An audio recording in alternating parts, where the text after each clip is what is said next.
Okay, so this is a video about Terrence Howard and the multiplication system. So it's for like units. So you can multiply like $1 by $1.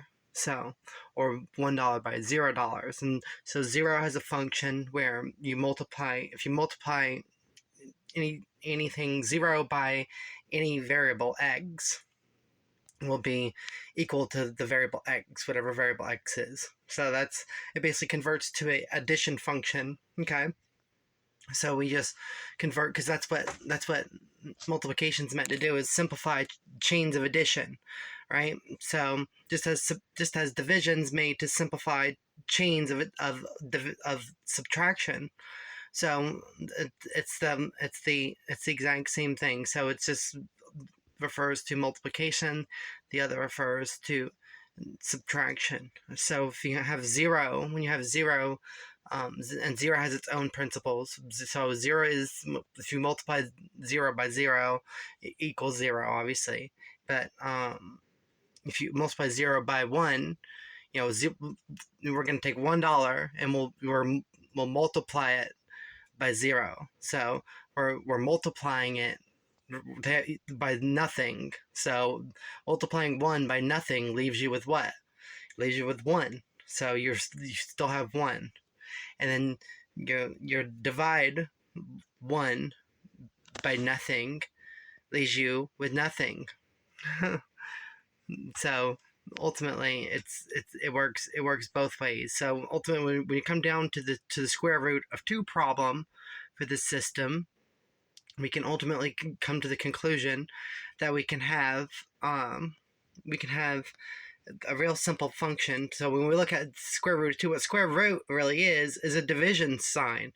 Square root is a division sign, it's divided by, or this way, let's say, square root, it's a divided thing. So basically this divided by this equals this. So 2 divided by 2 equals 1.41.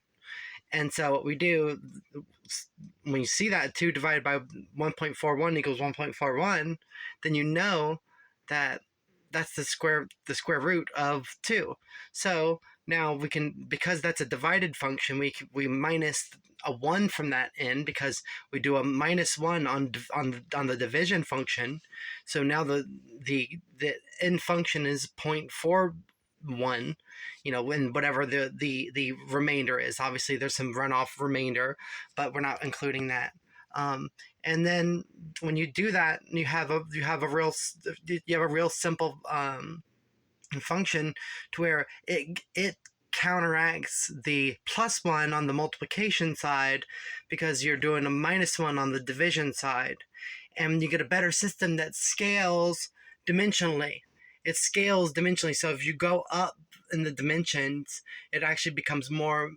It increases its relatability, and how it can go up in the dimensions, and it becomes more accurate the more you go up. Whereas our system's made to be more accurate at the lower end, and then lose its accuracy as it goes up and down. And that's why we have a breakdown of quantum mechanics and general relativity or non-quantum effects. And so with this system, we can create a better mathematical system that represents how we should have our functioning system. So anyways, I hope you all enjoyed this video, and if you're new to this channel, you should probably hit subscribe, because you'll probably never see this channel again. And it's just by some sheer miracle that you're here right now, unless you're obviously some government agent or something watching me. And if that's true, then that's cool too. I love y'all too. Just anyways, I just hope that the world listens to what I have to say and listen to logic, because it makes logical sense. And we should pursue logic, and that's why I made these conversion functions, so we don't have to scrap our whole mathematical system as we do the transfer over. So we could create these very simplistic units. So we can now we can multiply apples by apples. We can multiply dollars by dollars with this system. It's just far superior. So anyways, I hope you all enjoyed this, and if you have any comments, I really want to hear it. Make sure you let me know what you think about it in the comment section. But keep in mind that $1 times $1 equals $1 squared, which equals $2 because it's $2 there. $2 combined. Okay, 1 plus 1 equals 2. This one plus this one equals this function. So because of that breakdown at the most fundamental level, that's where the whole system falls apart. So we have to add a plus 1 right there, and that's why we add the plus 1 function. So I want to clarify that. So the plus 1 function is only getting added because the 1 times 1 has to equal 2, because that's where the plus 1 function has to come in too. Because at its most simplistic level, multiplication is made to simplify chains of addition. So when we think about it, when we're talking about like volumetric units, or any type of units, really, any type of two like units, it doesn't have to be volumetric, just $2. I consider $1 kind of volumetric because 100 pennies fits in $1, and so that can be kind of a concept. But ultimately, $2, you have your $1 bill and then times another dollar bill that equals $2 bills. So 1 times 1 equals 2 in that system.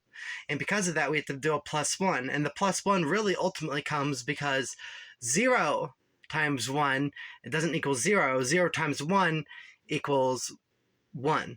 Because $0 plus $1 equals $1. Okay, and because it's a simplification of like volumetric function multiplication. So that's pretty much all that's what that's made to do. And as you scale up and outwards, it becomes more accurate because of the step that we've taken to decrease the total accuracy at the lower end. So this system becomes more accurate the higher you scale it. So that's the beauty of it. And so anyways, I want to hear what everyone has to say. Let me know. And I love you. I love you all, and I hope you have a glorious, magnificent, wonderful, beautiful, awesome, amazing, incredible existence and time. And I'll see you all around in the next video. Bye.